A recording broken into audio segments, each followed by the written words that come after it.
Bismillahirrahmanirrahim. Alhamdulillah. Wassalatu wassalamu ala Rasulillah wa ala alihi wa man ittaba'a hudah. Tsumma amma ba'd.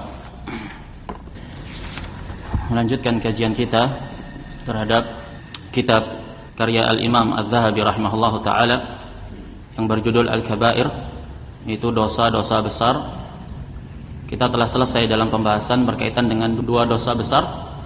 Yang pertama adalah kesyirikan, dan yang kedua adalah membunuh jiwa yang tidak dibenarkan untuk dibunuh.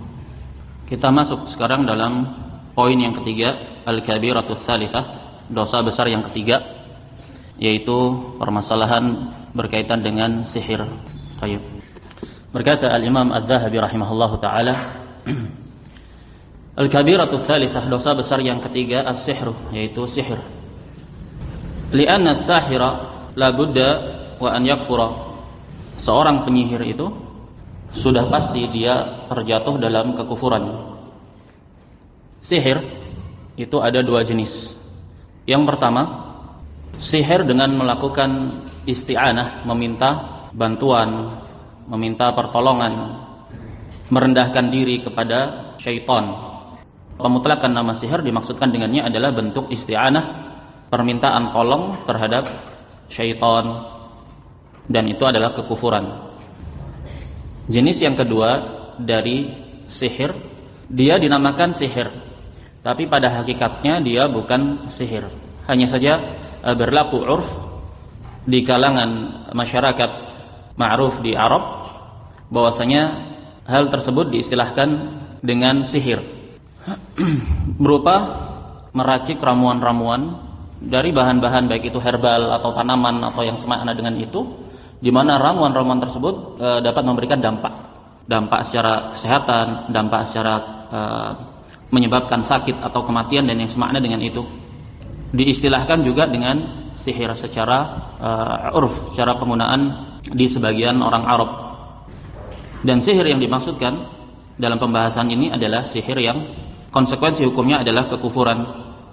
Qala Allah Ta'ala, sekarang sisi pendalilan bahwasanya sihir itu adalah suatu bentuk kekufuran. Walakinna syayatina kafaru yu'allimuna an-nasa as-sihr. Ayat ini di surat Al-Baqarah, Allah Subhanahu wa taala berfirman, di mana sebelumnya Allah berfirman, walamma ja'ahum rasulun min 'indillahi musaddiqul lima ma'ahum nabadha fariqum minal ladzina utul kitaba kitaballahi wara'a dhuhurihim ka'annahum la ya'lamun. Dan tatkala telah datang seorang rasul dari sisi Allah Subhanahu wa taala kepada mereka, ahlul kitab, Yahudi dan Nasara, di mana seorang rasul tersebut, yaitu Rasulullah Muhammad sallallahu alaihi wasallam, datang dalam keadaan musaddiqul lima ma'ahum, membenarkan apa yang ada pada mereka berupa At-Taurat wal Injil. Nabadha fariqum minal ladzina utul kitab, maka orang-orang yang diberi Alkitab, ahlul kitab, mereka memiliki ilmu. Na'am, nabadha fariqum minal ladzina utul kitaba kitaballah, Al-Qur'an itu yang datang dari Allah Subhanahu wa taala, dan juga Taurat wal Injil, mereka campakkan di belakang punggung-punggung mereka. Ini konsekuensi dari mempelajari ilmu sihir, sudah pasti dia akan berpaling dari Al-Qur'an. Ini suatu kelaziman. Makanya disinilah sisi kekufurannya. Karena sebuah kelaziman seseorang yang terjatuh dalam ilmu sihir dan yang berkaitan dengannya, sudah pasti dia akan meninggalkan, mencampakkan syariat Allah Subhanahu wa taala, karena akan bertolak belakang. Kemudian Allah berfirman, wattaba'u ma tatlu syayatinu ala mulki Sulaiman, dan mereka berittiba kepada syaitan. Wa ma kafara Sulaimanu walakinna syayatina kafaru. Kemudian Allah katakan, dan Sulaiman itu tidaklah kufur, akan tetapi syaitanlah yang telah kufur. Ayat-ayat ini menunjukkan bahwasanya tindakan sihir itu adalah kekufuran. Yu'allimuna an-nas as-sihr, dan syaitan itu mengajarkan kepada manusia as-sihr. Wa ma li syaitanil mal'uni gharadun fi ta'limihi al-insana as-sihra illa liyushrika bih.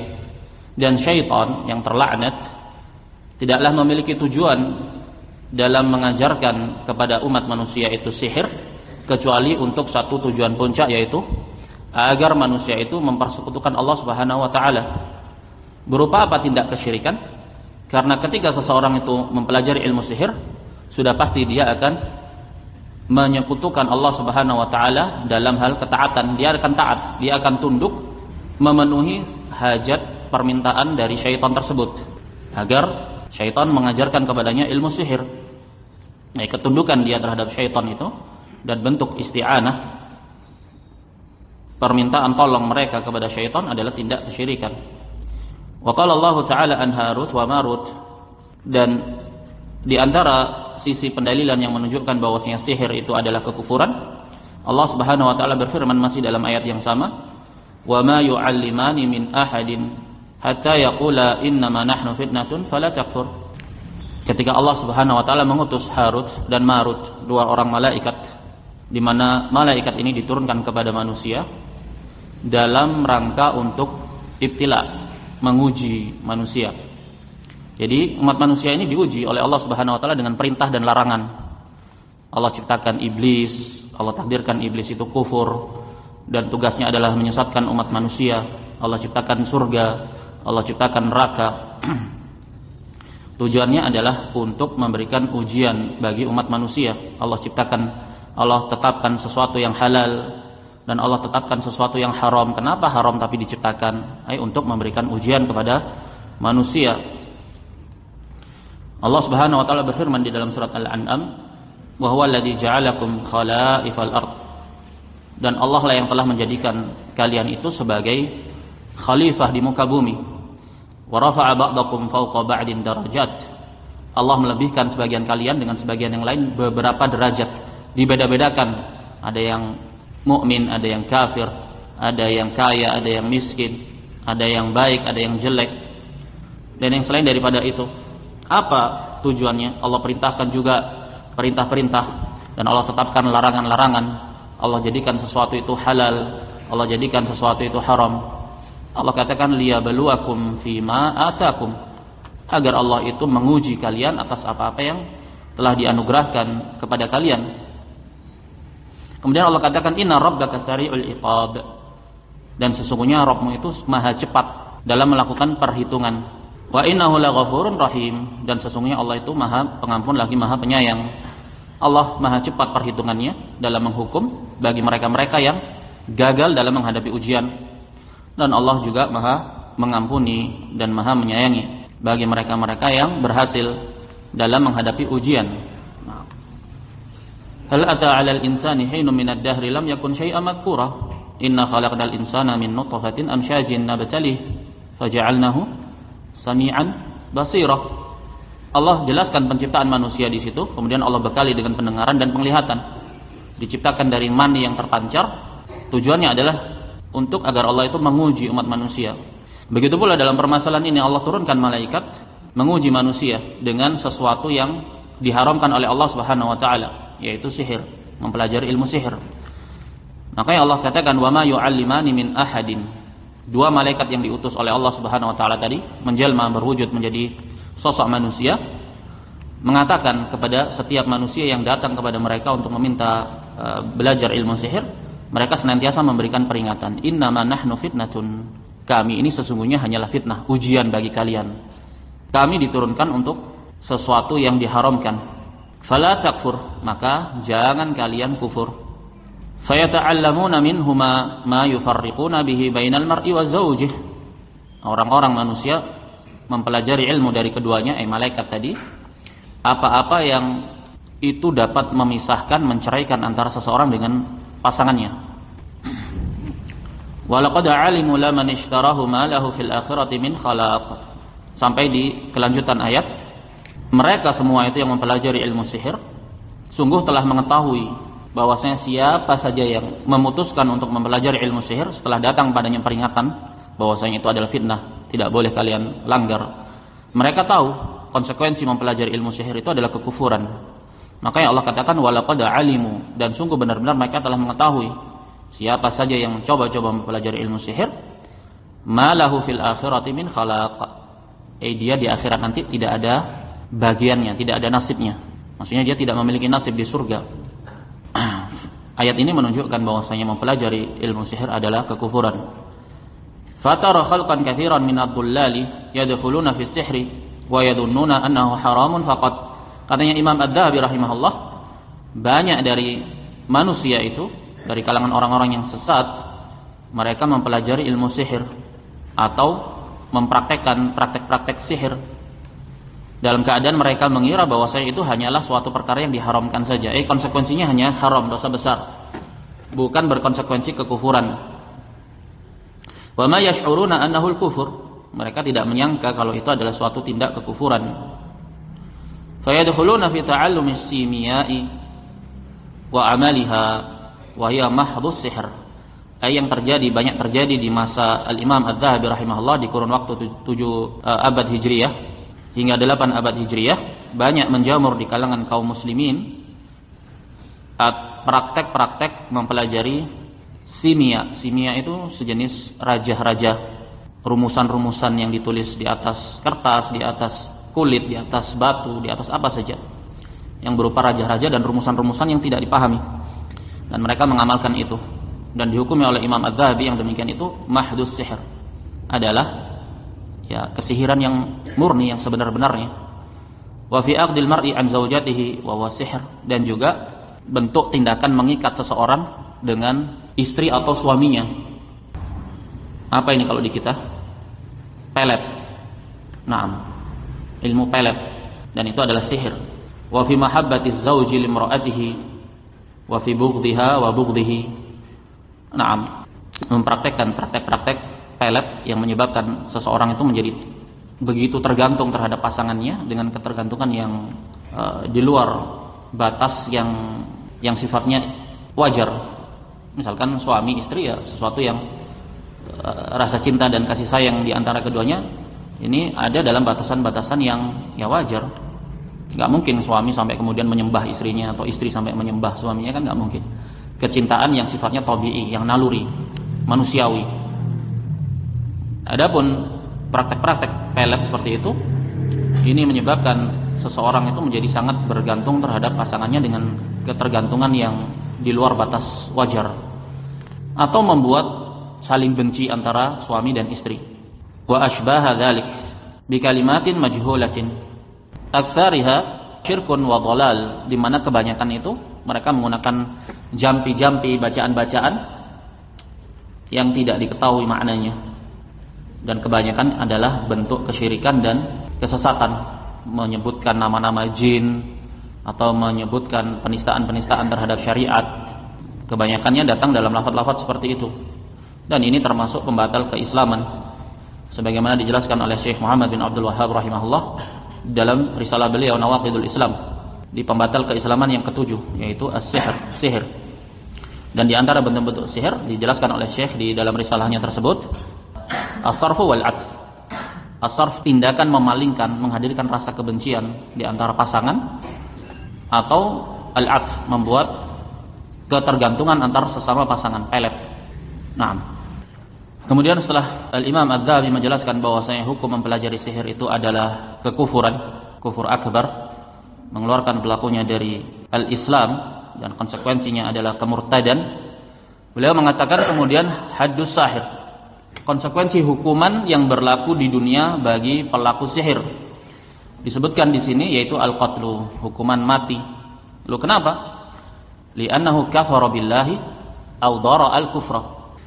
Kenapa hukumannya adalah mati? Karena tindakan sihir itu adalah kekufuran kepada Allah, atau seminim-minimnya menyerupai kekufuran atau sama dengan kekufuran.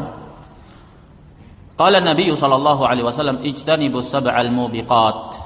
Nabi sallallahu alaihi wasallam bersabda, jauhi 7 dosa besar yang membinasakan. Fadzakara minha as-sihra, dan beliau menyebutkan di antara 7 dosa besar yang membinasakan tersebut adalah sihir. Maka Imam Adz-Dzahabi mengatakan falyattaqil abdu rabbahu wa la yadkhulu fi ma yakhsaru bihi dunya wal akhirah. Hendaklah seorang hamba itu bertakwa kepada Rabbnya, dan jangan sampai dia mempertaruhkan dirinya, keselamatan dirinya, dengan dia masuk kepada perkara-perkara yang itu menyebabkan kerugian bagi dia di dunia dan di akhirat. Rugi di dunia dari sisi ditegakkan padanya hukuman mati, dan itu bukan kafarah bagi dia. Ditegakkan padanya hukuman mati, dan di akhirat dia termasuk dari kafir. termasuk dari kafir. Seperti hukum murtad. Murtad hukumnya dibunuh, dihukum mati. Dan hukuman mati itu tidak lantas kemudian menghapuskan dosa kemurtadan dia sehingga dibalas dengan surga nanti di akhirat, tidak. Jadi seseorang yang terjatuh dalam tindak sihir, dia rugi dunia dan akhirat. Sudah di dunia ditegakkan hukuman mati, di akhirat pun dia menjadi penghuni neraka. Wa yurwa 'an Nabi sallallahu alaihi wasallam annahu qala haddus sahir darbatun bisayf. Diriwayatkan dari Nabi sallallahu alaihi wasallam bahwasanya beliau berkata, hukum had bagi seorang penyihir itu adalah dipenggal dengan pedang. Hadis ini diriwayatkan oleh At-Tirmidzi. Kemudian Al-Imam Adz-Dzahabi mengatakan wasahih annahu min qauli Jundub. Tapi yang sahih tekstual ini, haddus sahir, hukum had bagi seorang penyihir adalah dipenggal dengan pedang. Yang sahih adalah dari ucapannya Jundub, Jundub bin Abdullah Al-Azdi, seorang sahabat. Jadi hadis ini mauquf, bukan marfu', hanya sampai kepada sahabat. Dan hadis mauquf itu bukan hujjah. Hadis mauquf dari sisi kekuatan hukumnya bukanlah hujjah, karena hujjah itu adalah kalam Allah dan kalam Rasulnya. Hanya saja di sini tidaklah kemudian menafikan hukuman yang berlaku pada seorang penyihir. Jundub bin Abdullah Al-Azdi seorang sahabat, di mana beliau memahami bahwasanya hukum yang berlaku pada seorang penyihir itu ya dipenggal, dihukum mati. Dan ini adalah pemahaman dari para sahabat. Wa qala Bajalah bin Abdah seorang tabi'in, beliau mengatakan atana kitabu Umar radhiyallahu anhu. Datang kepada kami kitab atau apa? Biasanya kalau presiden atau pemerintah mengeluarkan keputusan atau apa, himbauan itu apa namanya? Apa? Biasanya keluar, keputusan presiden. Nah, Amirul Mukminin Umar bin Al-Khattab, Amirul Mukminin, mengeluarkan sebuah surat keputusan dan disebar ke wilayah-wilayah yang berada dalam kekuasaan kaum muslimin. Dikatakan oleh Bajalah bin Abdah, datang kepada kami sebuah kitab dari Umar radhiyallahu anhu, risalah, surat, qabla mautihi bisanah, sebelum kematian beliau, setahun sebelum wafatnya beliau. Di mana di dalam isi surat tersebut Umar mengatakan aniqtulu kulla sahirin wa sahirah, bunuhlah setiap penyihir laki-laki dan penyihir wanita. Kemudian Imam Adz-Dzahabi membawakan dalil-dalil yang lainnya menunjukkan tentang besarnya dosa sihir. Wa an Abi Musa radhiyallahu an, dari Abi Musa seorang sahabat, anna Nabiy sallallahu alaihi wasallam qala thalathatun la yadkhuluna al-jannah. 3 orang yang tidak masuk surga. Dalam tekstual tidak masuk surga ada 2 sudut pandang di sini. Yang pertama adalah tidak masuk surga ai dukhulan awaliyan. Maksudnya dia tidak masuk surga dalam tahapan yang pertama. Dia dijebloskan dulu ke dalam neraka, diadab terlebih dahulu. Hanya saja jika dia seorang ahli tauhid tidak kekal di dalam neraka. Atau pandangan yang kedua, la yadkhulul jannah, di sini tidak masuk ke surga selama-lamanya. Berarti dia kafir. Bagaimana sisi pendalilannya? Yang pertama, dari sudut pandang pertama, yaitu tidak masuk surga secara langsung. Dia akan melalui tahapan neraka dulu. Dan ini berlaku bagi seorang ahli tauhid yang terjatuh dalam dosa besar yang tidak diampuni oleh Allah Subhanahu wa taala. Thalathatun la yadkhulunal jannah mudminu khamrin, orang yang kecanduan berat terhadap khamr, segala sesuatu yang memabukkan, pecandu berat. Jika dipahami bahwasanya tidak masuk surga di sini, tidak masuk surga di awal langkahnya, tidak masuk surga secara langsung, maknanya dia diadab terlebih dahulu. Berarti di sini mudminu khamrin, pecandu khamr ini, dia tidak menghalalkan khamr. Dia tahu, dia mengakui bahwasanya khamr itu haram, cuman hawa nafsunya menuntut atau mengalahkan dia sehingga dia menjadi pecandu khamr. Maka seseorang yang terjatuh dalam dosa ini menjadi pecandu khamr dan dia mati dalam keadaan dia belum bertaubat, sementara dia memiliki aslu tauhid, dia memiliki tauhid, maka dia tergolong usatul muwahhidin, ahli maksiatnya para ahli tauhid. Jika Allah tidak mengampuninya, karena kaidah di sisi ahli sunnah kan dosa-dosa besar itu tahta al-masyiah, di bawah kehendak Allah. In syaa'a ghafara lah wa in syaa'a 'adzabah. Kalau Allah berkehendak Allah ampuni, kalau tidak ya Allah adab. Haknya Allah Subhanahu wa taala. Adapun dalam sudut pandang bahwasanya la yadkhulunal jannah, di sini maknanya tidak masuk surga sama sekali, kekal di dalam neraka, maka mudminu khamrin, pecandu khamr di sini dikarenakan dia menghalalkan khamr. Nah, dan menghalalkan sesuatu yang diharamkan oleh Allah Subhanahu wa taala dalam keadaan dia tahu bahwasanya itu sesuatu yang Allah haramkan, maka dia terjatuh dalam kekufuran, kufur akbar, karena istihlal i'tiqadi, penghalalan yang sifatnya didasari atas keyakinan. Jadi la yadkhulul jannah bisa dilihat dari dua sudut pandang. Wa qati'ur rahmin, begitu pula seorang yang memutus tali silaturahmi, yang menjadi jalur rahimnya dia, tali silaturahmi. Jika dia yakini bahwasanya itu halal, ya konsekuensinya bisa kufur. Halal tanpa ada sebab-sebab yang membolehkannya, konsekuensinya adalah kufur. Tapi jika dia lakukan itu atas dasar maksiat dan dia tahu bahwasanya itu haram, maka konsekuensinya adalah dosa besar. Wa musaddiqun bisihr, atau mereka yang membenarkan sihir. Hadis ini diriwayatkan oleh Ahmad di dalam musnadnya. Telah berlalu dahulu, kurang lebih hampir 2 tahun yang lalu. Pembahasan di sini berkaitan dengan kitab Al-Kabair juga. Dosa besar mendatangi dukun dan paranormal. Siapa yang masih ingat? Apa hukumnya? Mendatangi dukun dan paranormal hukumnya apa? Hah? Apa? 2. Nah, ada 3 pendapat dahulu yang pernah dijelaskan. Karena ada 2 riwayat. Riwayat yang pertama menyebutkan man sa'ala arrafan aw kahinan lam tuqbal lahu salatun 40 yauma. Riwayat yang pertama tekstualnya seperti ini. Siapa yang bertanya kepada dukun atau paranormal, hanya sekedar bertanya, ya iseng-iseng aja dia, tanpa ada kait bahwasanya dia itu meyakini sesuatu, cuman iseng-iseng, tidak diterima salatnya 40 hari.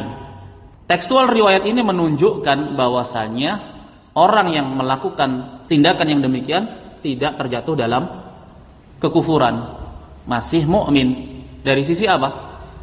Diikat ketidak diterimaan salatnya itu hanya 40 hari.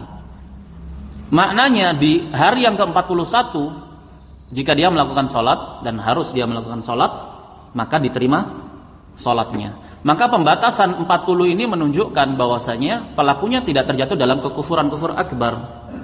Kenapa? Kalau pelakunya terjatuh dalam kekufuran akbar, pembatasan 40 tidak ada artinya. Kalau orang sudah kufur akbar, ya mau 40, mau 100, mau 10 tahun, ya tidak akan diterima. Dalam riwayat yang lain datang dalam tekstual, man ata arrafan aw kahinan fasaddaqahu. Siapa yang datang kepada dukun, paranormal dan yang semakna dengan itu, dia bertanya sesuatu kemudian dia benarkan, faqad kafara bima unzila ala Muhammadin sallallahu alaihi wasallam, maka sungguh dia telah kafir dengan apa yang telah diturunkan kepada Rasulullah Muhammad sallallahu alaihi wasallam. Karena Al-Qur'an telah menjelaskan bahwasanya la ya'lamu fis samawati wala fil ard al-ghaiba illallah. Tidak ada yang tahu tentang perkara yang gaib, baik itu di langit maupun di bumi, kecuali Allah. Maka siapa saja yang meyakini bahwasanya ada makhluk yang mengetahui perkara yang gaib kecuali Allah, berarti dia mendustakan Al-Qur'an, dan mendustakan Al-Qur'an itu adalah kekufuran. Kembali ke dalam tekstual riwayat, man ata'arrafan aw kahinan fasaddaqahu faqad kafara bima unzila ala Muhammad sallallahu alaihi wasallam. Tekstualnya, siapa yang datang ke paranormal, dukun, dan dia membenarkan, maka sungguh pakai qad, sungguh dia telah kafir kepada apa yang telah diturunkan kepada Muhammad sallallahu alaihi wasallam. Berarti ada 2 riwayat. Riwayat yang pertama menunjukkan tidak kafir, hanya sekedar bertanya. Riwayat yang kedua, jika disertai dengan pembenaran, maka dia kafir. Lantas bagaimana hukum orang yang membenarkan sihir atau membenarkan apa yang didakwakan oleh dukun dari atau peramal dari perkara-perkara yang gaib. Hukumnya ada 3. Yang pertama, kufrun asghar.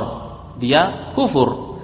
Nah, pendapat yang pertama, kufur asghar. Kufrun duna kufrin, maksudnya dia kafir tapi tidak sampai mengeluarkan pelakunya dari Islam. Lu kok bisa? Sementara tekstual riwayatnya itu faqad kafara bima unzila ala Muhammad sallallahu alaihi wasallam. Padahal Rasul sallallahu alaihi wasallam mengatakan sungguh dia telah kafir. Siapa yang datang kepada dukun membenarkannya, maka sungguh dia telah kafir. Kok bisa dipahami kufrun asghar? Mereka mengkompromikan antara dua riwayat ini. Riwayat yang pertama, lam tuqbal lahu salatun arba'ina yauman.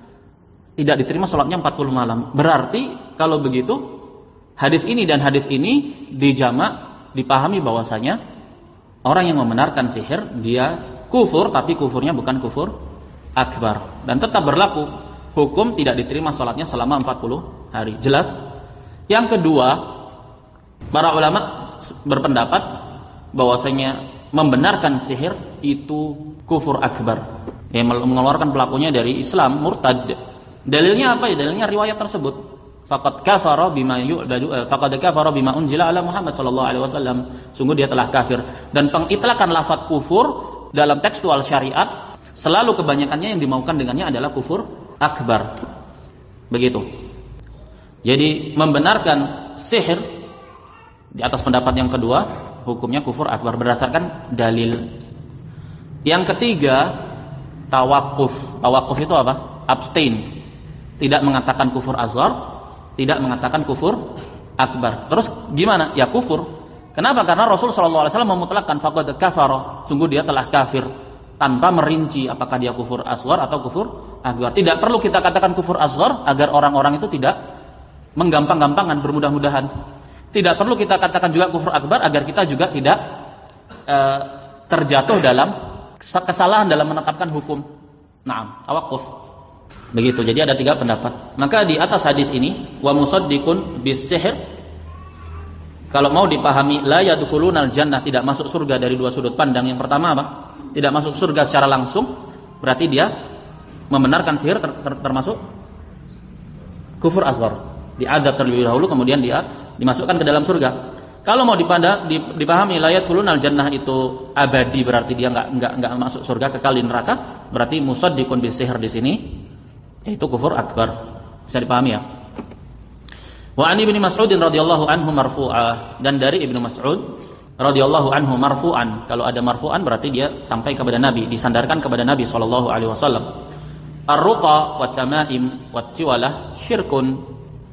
Ruqyah, dan nanti ada perincian berkaitan dengan masalah ruqyah. Wa tamaim, dan jimat-jimat. Wa tiwalah adalah kesyirikan. At-tiwalah di situ yang dimaksudkan dengannya adalah salah satu dari bentuk-bentuk sihir, yaitu pelet. Istilahnya tiwalah. Rawahu Ahmad wa Abu Dawud. At-tiwalah nau'un minas sihr, katanya Adz-Dzahabi rahimahullah. Tiwalah itu adalah jenis dari jenis-jenis sihir. Apa itu? Wa huwa tahbibul mar'ati ila zauji, ai menjadikan seorang wanita itu atau seorang istri itu menjadi sangat mencintai suaminya, sangat bergantung, dipelet. Ini tiwalah.